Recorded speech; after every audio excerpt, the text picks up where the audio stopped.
Good afternoon, everybody. This is P. Francis McNichol, otherwise known as Phil to my best friends, family, and what have you. And I am doing my latest horror poem today in a reading. It's called NGRI. Now, to give you some background with this poem, okay, in my field, I work, I go to hospitals often, but I don't work in hospital environments.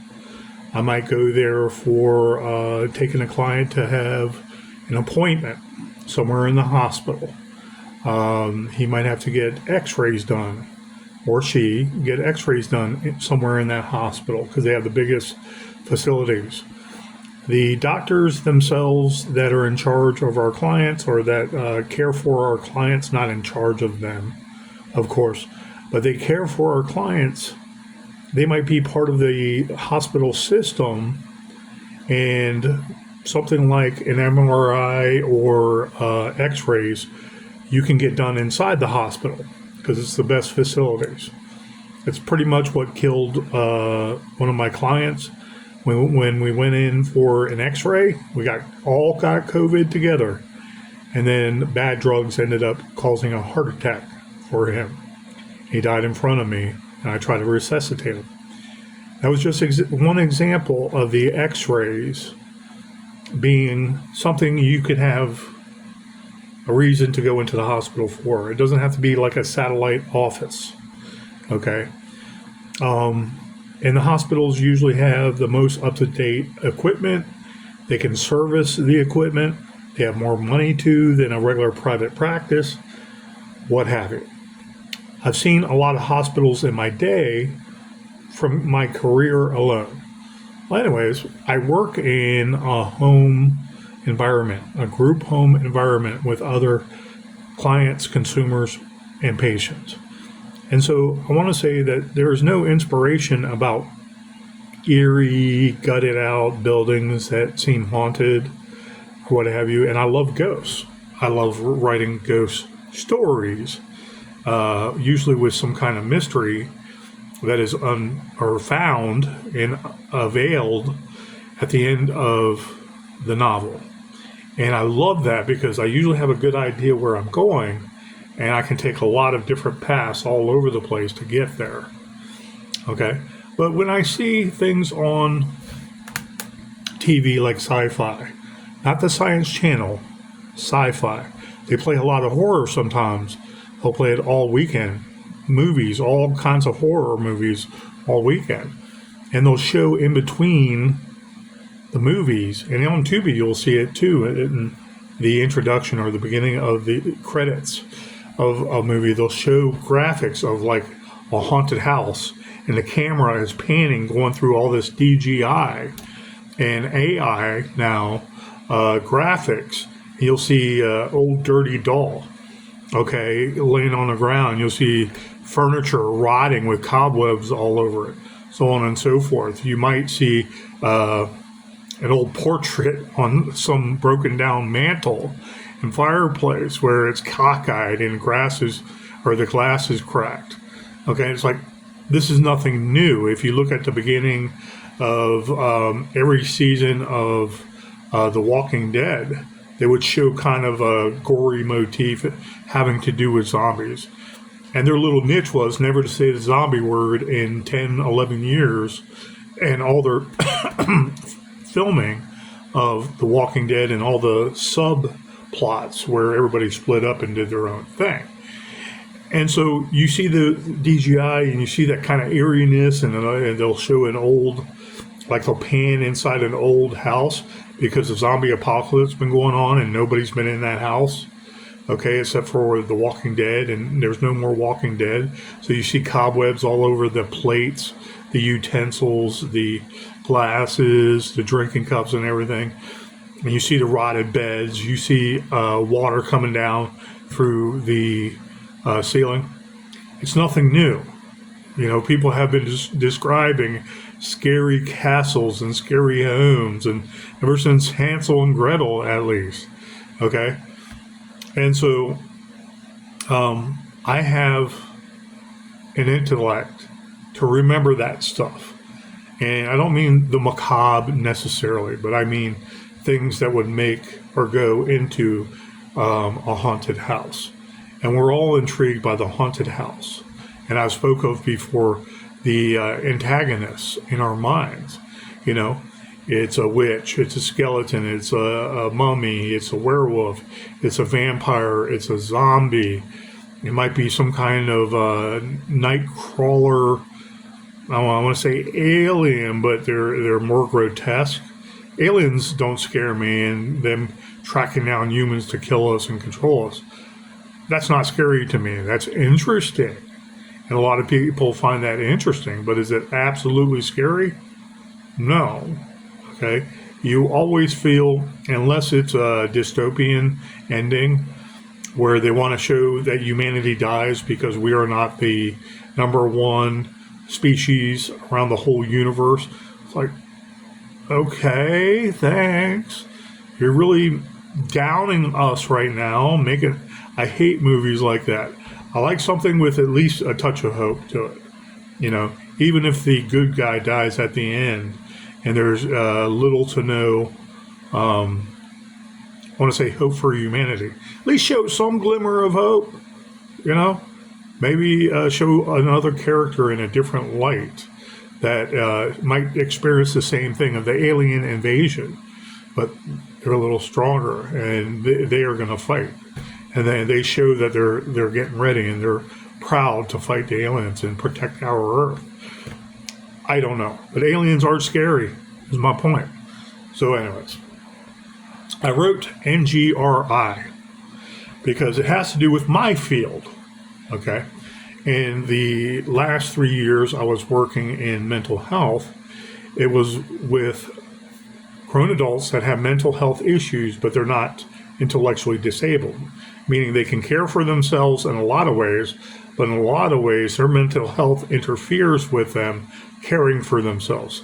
Like they want to work, but then they sleep it on all day and no one tells them you have to go to work, or it's time for you to go to work. Brush your teeth, come on down, shower, come on down. It's medication time, it's breakfast time. You need to be in a schedule. You need to be on your medication for the schizophrenia or the ADHD you have or the bipolar swings you have, something to that effect. But you are cognizant and you are willing to work on that mental health issue of yours. Okay? Well, the diversion people coming from the court systems and placed in our group homes were NGRI. Okay, and I'm not going to go get into it that much, but when I saw the abbreviation, I was like, that's it. Okay, I knew I was going into the depths of an abandoned hospital. We've seen that before. We've seen it a million times if you watch sci-fi and you see it maybe at the beginning of a scary movie, or maybe one of their segues in between the movies and the commercials. Okay, and it's like nothing new. But I like touching base on that and giving a little bit of taste of something, because I like seeing, okay, what if this old building has some old furniture in there they left in there?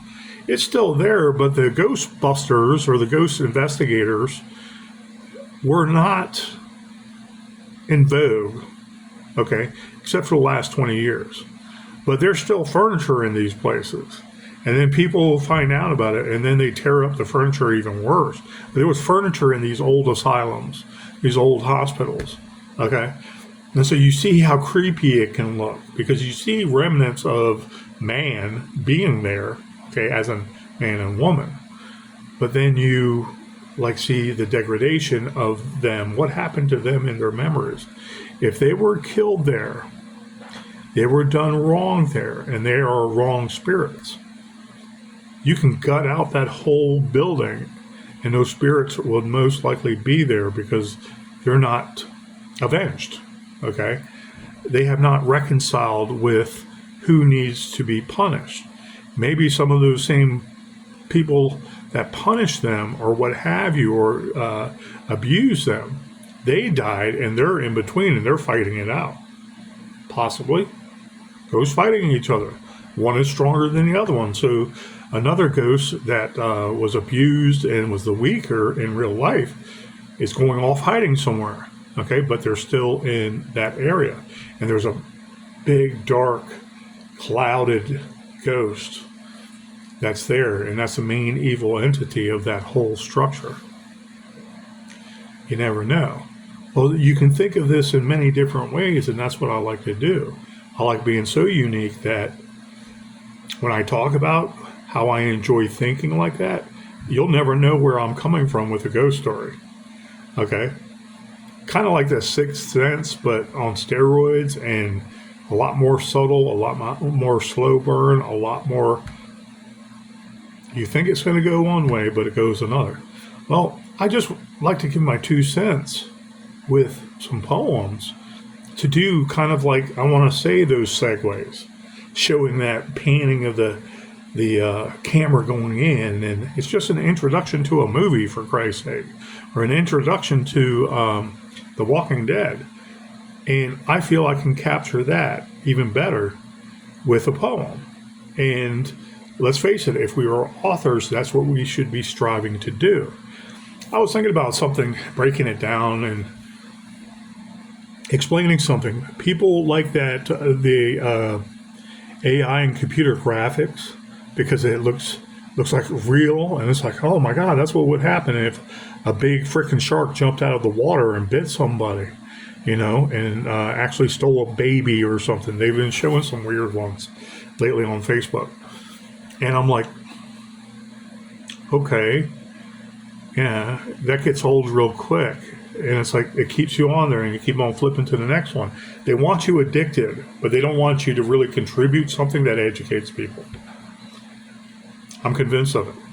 I'm convinced of it. The more I speak out and the less, I want to say, amount of subscriptions I have on YouTube, especially with all my Facebook friends, I'm convinced of it. Okay? I've been doing videos now since before my son was born. And that was 11, 12 years ago when I first started. I gave input on guns and actually how you really do shoot if you're a real police officer. Delicious. Not hot anymore. It was piping a couple minutes ago. But anyways, I like to give my own 2 cents and my own description of something. And I want the print medium to be the excitement.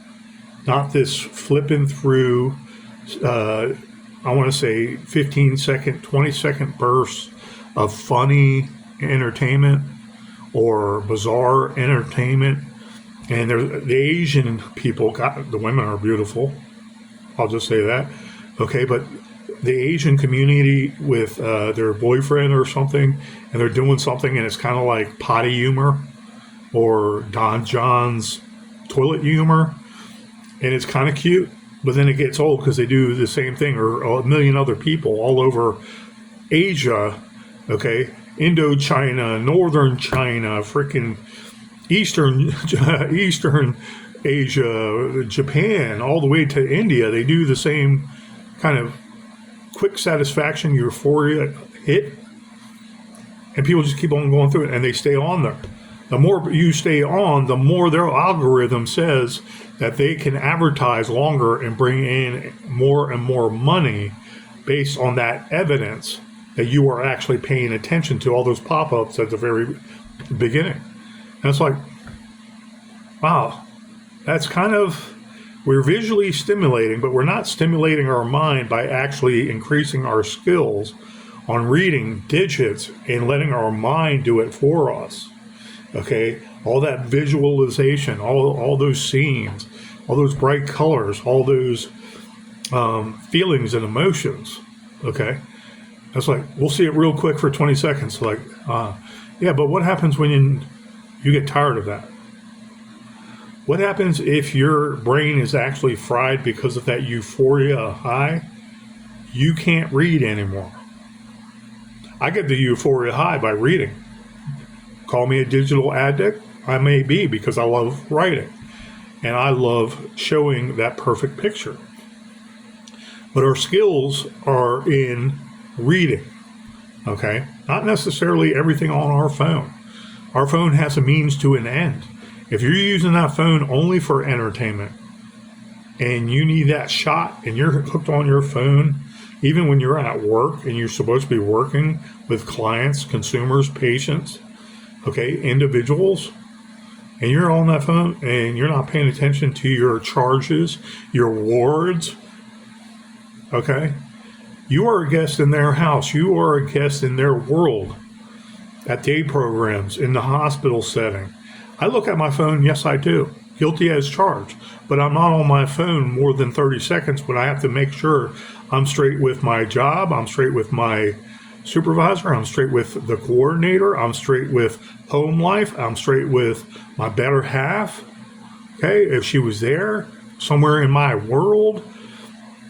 If something comes up, email related could be work related, it could be something that occurred before, it could be a notification from previous jobs, and I'm off it. I'm not sitting there throughout the whole duration because I need to be entertained. That's the addiction. The mind gets used to it and needs it more and more. It starts to physiologically feel dependent on that. And when you take that stimulus away, it's uncomfortable. That's called addiction. Okay? Welcome to the new world. You're an addict just like those druggies out there. I can put my phone down, but I know I will write because it's artistically creative, and I will write, and it's a lost skill. It is a skill that people are losing more and more because they don't know how to conjugate a verb. They don't know how to describe something with an adjective. They don't know sometimes what a noun is as compared to a verb. Okay? Along with all the different tenses. If you want to be technical, a verb has like 6 different tenses. Okay? And no one thinks about that. They'll write a word down and it'll be in the wrong tense. Especially a lot of newer Americans come in here blessing us with their culture and what have you, but they have not learned English like I want to say other Americans or other English people, Australian in general, New Zealanders, Irish in general, okay, Canadians in general. I'm not trying to be a hypocrite, but we lose a lot more of that, especially us own English-speaking people. The reading skills are down. The writing skills are down. Us talking to each other is lacking. Us expressing ourselves artistically and because of a need are lacking. It's because we're losing digital print memory. Anywho, that's why I'm bringing back archaic. I don't want to go all archaic, okay? I don't want to go all archaic with everything I write. And there is a niche for it. Don't get me wrong. I do that as a skills building exercise, okay? Learning a lot of the old English. Some of my old pictures, I'm looking at my book over there, old English from beginning to end, basically. And how they grouped words together and how the words themselves developed with a lot of the Germanic influence over the years. And some of those are so archaic, it wouldn't make sense to use with today's English and even sparingly, I want to say parameters, okay? So using some of those words, it's like, yeah, they wouldn't even know where to start. But if you go back in time and you think how they actually talked, how they actually spoke with each other and wrote, I can get into that. But I do want to bring back some archaic words that still have the same origination. The modern words are somewhat the same, but the sound itself might be able to rhyme. It sounds more fluid. It sounds more sweet, and what have you. Because we are learning to leave behind our word usage. It's sickening. It's disgusting. Okay, so I want to add a little bit of flavor for the words themselves, setting the scene, the mind making up its own pictures based on my words and my world I want someone to be invited in too. So anyways, NGRI, I explained what that means. It's an abbreviation in Virginia. But I explained it in one comment. I'm not going to explain it again. Okay? People can look it up all they want. My friends on Facebook that I worked with before in the DSP2 world, and they were DSP supervisors and team leads above me, they have a good idea because of their experience what NGRI means. Okay? So I'm not going to keep on saying it a million times. And I thought it sounded good because of kind of like, I was thinking Van Halen, 5150. Everyone's like, for years, what the 5150? Alex Van Halen, did you bump your head? Are you drinking again? And he was drinking. But it was like 5150. It was the name of his studio. That's where he did a lot of his art. He wanted to do his own art. So he wouldn't have to pay people to do his own art and then profiteer off it. You know, he wanted to do his own art and then go out with the product in the big companies to say how we're going to produce it. I'm sorry, not produce it, but produce the albums and whatnot. And then they go on tour, and that company gets less money than they would have said, oh, well, we hooked you up in this sound studio, and you did the album here, so that was all of us walking you through it. It's like, Eddie Van Halen was smart. He wanted his own sound studio, and that's where they did a lot of stuff since 5150, since Dave left, and Dave Wroth left. Okay, say that 10 times fast. But anyways, NGRI is an abbreviation like that. It has sentimental meaning to me now because I'm not in the mental health field anymore. I'm in the IDD field again, where I would cut my teeth, so to speak, where I was trained and where my buddies passed away after 7.5 years. And so I'm back with IDD in a different organization in different parts of Virginia, and I cannot describe much more than that. But we do not deal in IDD, intellectually disabled, we do not deal with NGRI individuals. Okay, so this is a reading of NGRI, and I hope I do it justice because the coffee tastes good and it's drying my mouth out so bad. Delicious. Get yourself a coffee and drink a lot. Okay, NGRI by P. Francis McNichol. And the cradle rocks underneath the tendril cobweb, a prenatal breath blowing a blood scab in the ebb. Wooden bars rot, a stained velure crib on the floor.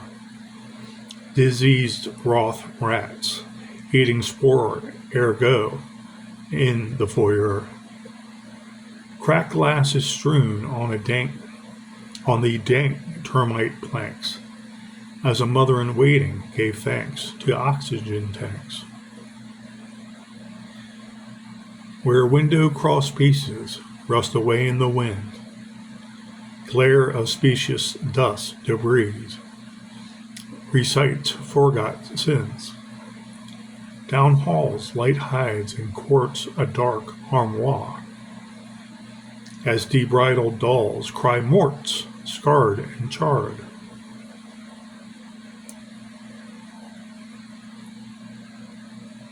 No screams carry through the trees of slit wrists, as the asylum whispers in the dusk a nice tryst. Suns rise and shine in the cycles of winter frosts, whether an asylum or clinic draped in black moss. If nobody's seen alive with babies who maybe died, there's no remorse in a ward or morgue gutted inside. Who screams louder, doctors or uncounted thralls? If no one breathes within the red, bleeding walls.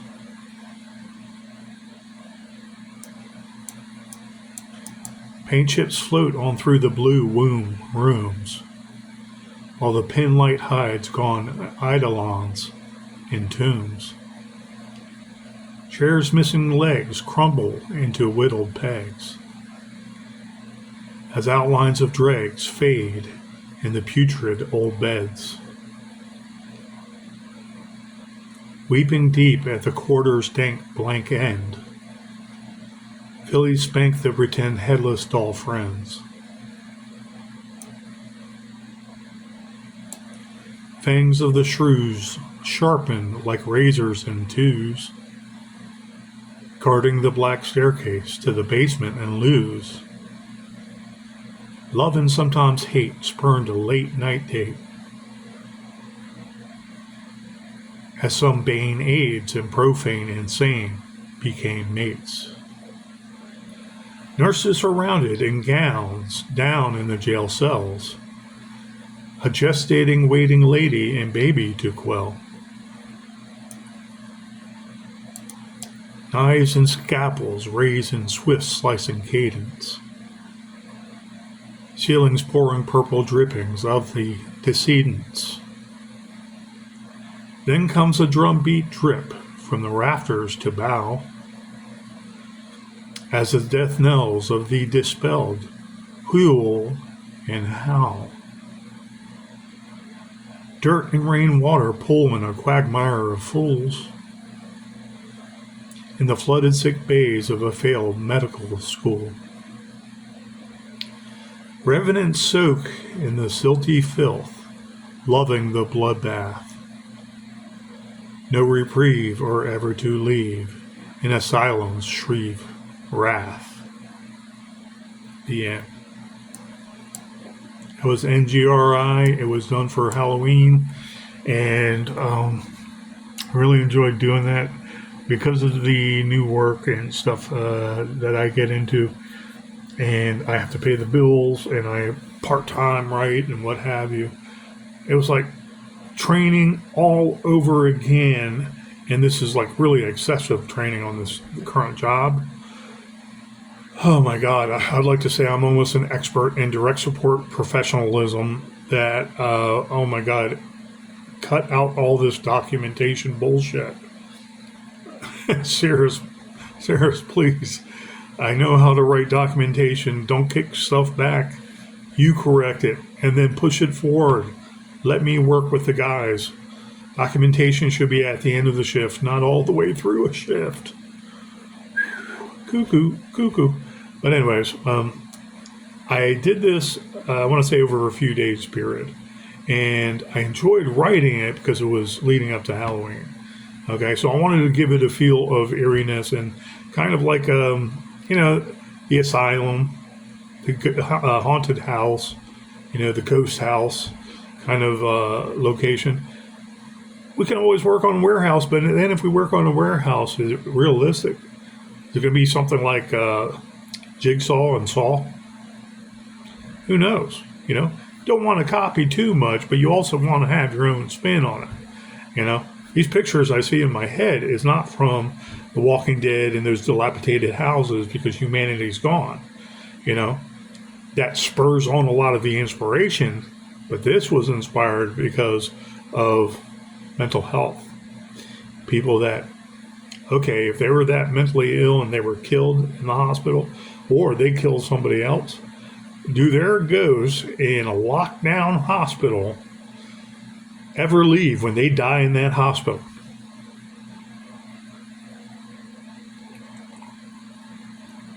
Delicious coffee. Delicious. Anyways, thank you guys. I hope you enjoyed NGRI. It's on Facebook. It's posted. I did a few videos before rushing, so I'm going to research the last few videos I did and either take them down or whatnot, especially talking about the Commanders football team. It's like, it ain't my team, so it's really not hurting my feelings. But anyways, that being said, I hope you enjoyed NGRI. I'm putting it in Blood Red Sea. Thank you and have a great day.